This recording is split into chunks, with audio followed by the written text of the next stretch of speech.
Hello, everyone. Welcome back to Mind Sculpting Modern. Okay, Mining Modern. Mining Modern, but hey, we're probably going to be doing some Mind Sculpting, and that's exactly the plan with this deck right here, thanks to Yama Killer in the Modern Challenge last weekend. Top 32 with this deck, and it plays both Jace and Bloodbraid Elf, so you know I was going to be interested in it. So that's what we're going to do. We have Jace in our deck, we have Bloodbraid Elf in our deck, and we are going to go for it here. Now, looking at this hand, when our opponent goes Island Elixir of Immortality, all I can think is that they're playing extra turns. So I guess we'll find out here. It also would lead me to believe my life total probably doesn't matter quite that much. I think I'll just get a breeding pool here. Yeah, this makes sense. And I'll just go with the Hierarch. And then next turn we can play Goyf as well as suspend the Ancestral Vision. Now, this is, of course, putting our opponent on turns, and we'll see if that's the case or not. But I imagine it might be. Yep, Spreading Seas makes sense. Fortunately, that doesn't bother us too much here. Noble Hierarch will help quite a bit. All right, so we will suspend one Ancestral Vision. Now, the great thing about this deck, of course, is you can cascade into Ancestral Vision, and that is pretty powerful. It's a pretty good thing to do with Bloodbraid Elf. Get a 3/2 haste and draw 2 cards for 4 mana. Draw 3 cards for 4 mana, rather. It's very good. Now, our opponent's almost certainly on turns. The Radiant Fountains, to me, are the giveaway. I play this in my list as well. This is another deck that's pretty good with Jace the Mind Sculptor legal, so we'll see if we're able to. We don't have much interaction in the main deck for him, and being on the draw here is going to make it pretty difficult to kill them before they are able to start popping off, but we'll give it our best shot. Not exactly the world's... not setting the world on fire with these Tarmogoyfs so far either, but do what you can. Okay, so go ahead and get in for 3 here. It's good we will have both Goyfs down before our opponent can answer with Cryptic Command. Now, they can use Cryptic Command to tap, but at least we'll have them in play. Probably about as much as we can hope for, to be honest. All right, play Goyf. Suspend and Ancestral Vision, and we'll go ahead and probably Lightning Bolt to the end of the turn here. Guess I should have Lightning Bolted beforehand, actually. I would have gotten 1 more point of damage. Misplay. Tilt. Okay. Fair enough. Honestly, I'd say that we're in a pretty bad spot here. Our opponent has Elixir of Mortality to gain life on one of these turns. They have plenty of life now. They've got the Serum Vision setting them up. It's exactly what you want if you're the turns player.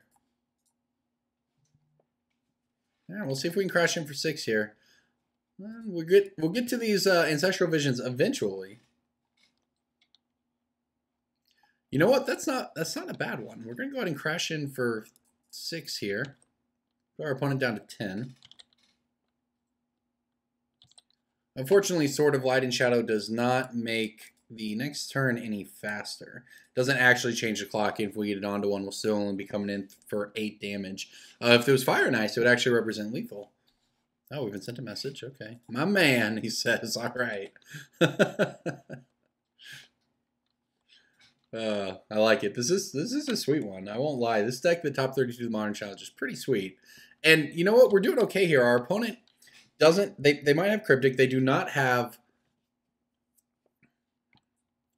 Yep, there's the Exhaustion. Okay. They don't have a Dictate or a Howling Mine out yet, though, and that's a big deal.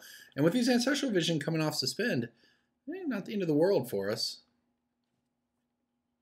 All right, well, there's a Lightning Bolt. I guess we get on in for 1.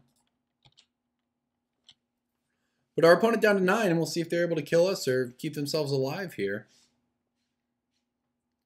Our opponent casting 3 Serum Visions and having all this in play. I just cannot imagine that we are in a position to win this game, but we'll see how it goes. I mean, these Spreading Seas don't hurt too much. I guess if there's another one, I won't be able to cast this with Lightning Bolt.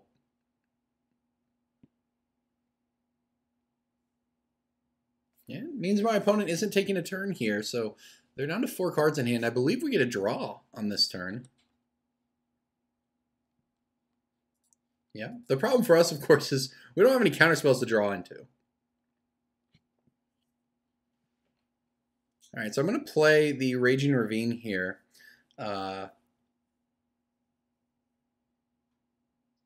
Let's see. With the reason being that if our opponent goes to Cryptic Command, our next attack step, we can activate the Raging Ravine after the Cryptic is tapped down our team and get on in there. The question is, do I want to play the Tireless Tracker out? I don't think I do. I mean, my opponent's almost surely just going to Cryptic us. It's not lethal no matter what we do. So we may as well just attempt to move to combat. Oh, we actually do get an attack. Okay. I mean, I understand my opponent's line here letting us do this. It doesn't kill him, so... Although that said, the Lightning Bolt is now lethal. Yeah, this could matter, as a matter of fact.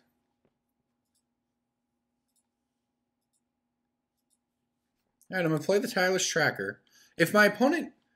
Yeah, this honestly, it might work out. Because our opponent's at 3. We get a clue here.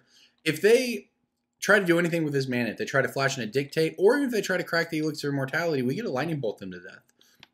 They adeptly, I guess, played around that by doing none of those things, but this is not the worst position for us to be in.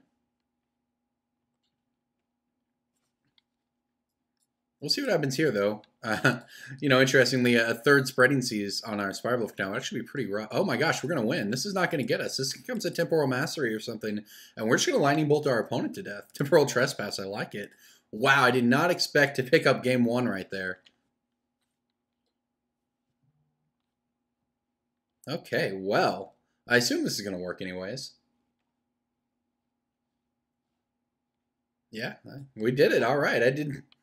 All right, our opponent just couldn't quite get there. Now let's see what we want out of the sideboard. So I think we have a lot of cards here that are pretty bad, to be honest, but we want the Dispels, and we want the Engineered Explosives, I suppose. Ancient Grudge is fine if they have Howling Minds. They might just be on Dictates, though. Kitchen Finks is way too slow here. So is Tireless Tracker. So are the Swords, to be honest. Lion Shadow is really not going to matter. Well, the Roasts are actively bad as well, so...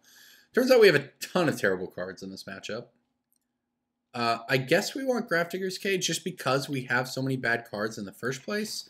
That if our opponent is, you know, trying to use if they're a Snapcaster version, then it's pretty good here. Maybe just one, though. We don't want to dilute our hand too much and not be able to kill them. Yeah, I guess we can give this one a shot. We got an Ancient Grudge in there.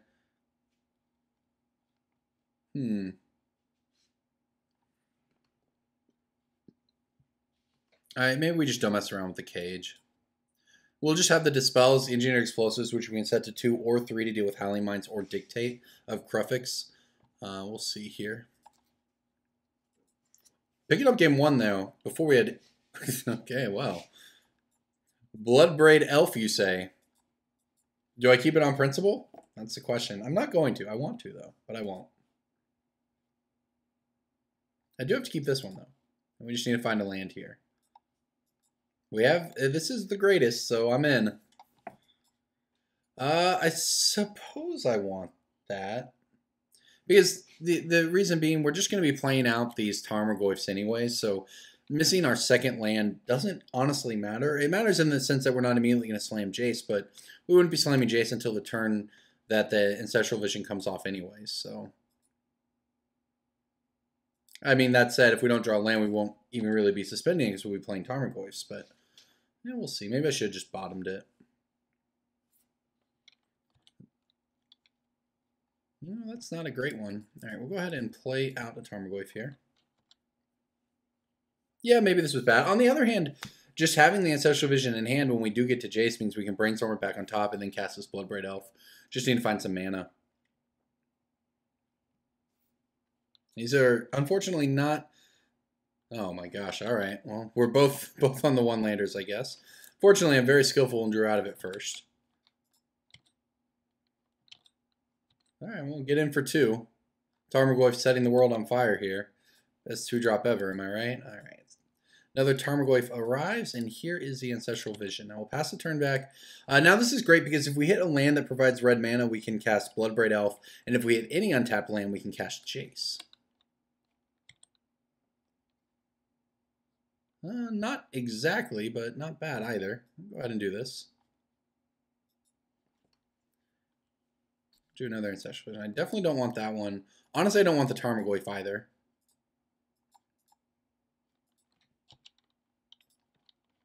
We just want lands at this point. Now, what is this? Oh, they do have Snapcaster Mage. Okay. Oh my gosh. Oh, this is... Yeah, okay. Sure. The Ambush Viper got us right there. Wow, alright. Doesn't matter if we hit land, though.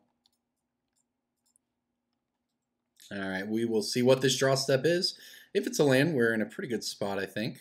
It is not exactly a land. Not the worst either. Alright, well, we get in for 4 with this Goyf.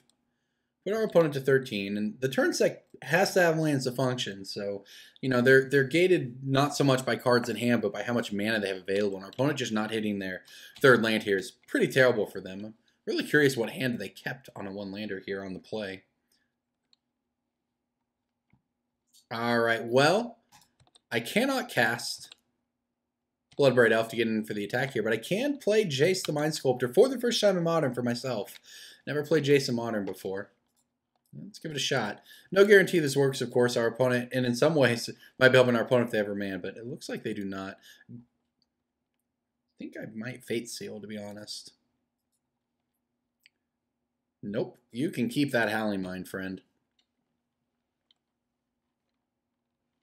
We've been sent a message. All right. Please give land. I'm sorry, buddy. I'll give you a Howling Mind, though. You need Howling Mind for your deck to work. Why wouldn't you want that? Okay. All right. Now, do we get a draw this turn or is it next turn? Oh my gosh, it's this turn. The dream. Whew. All that and still no lands, though, actually. It's kind of terrible. All right, let's try brainstorming our way there. All right, we got there. Barely. All right, so what do we want to cascade into here? I think I want to cascade into the Lightning Bolt, so... And it'll just be lethal, I believe. All right, so I want to put this tracker back and then this Lightning Bolt. Yeah, that's just so... It's just kind of absurd, actually. Do we even get to keep Dispel? Oh, it doesn't matter. All right. Just setting up your cascades with Jace, that's just so good. And conveniently have lethal because our Tarmogoyf is now a 3/4 and our Bloodbraid Elf is a 3/2. So there you go, Jason Bloodbraid Elf, the tag team all-stars of Modern. Oh, it's going to be an interesting world we live in now. Thank you for watching, everyone.